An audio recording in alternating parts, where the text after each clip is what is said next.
дауысыңдансың.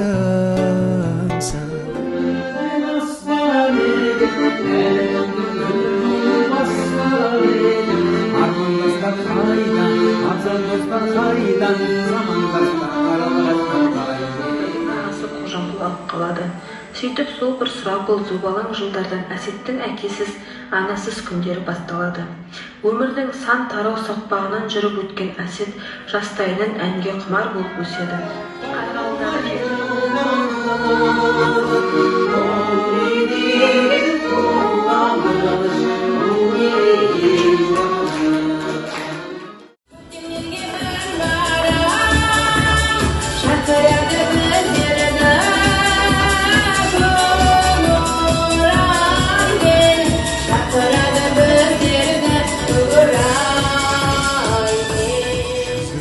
Назым қайда, неге жаным мұңайдың?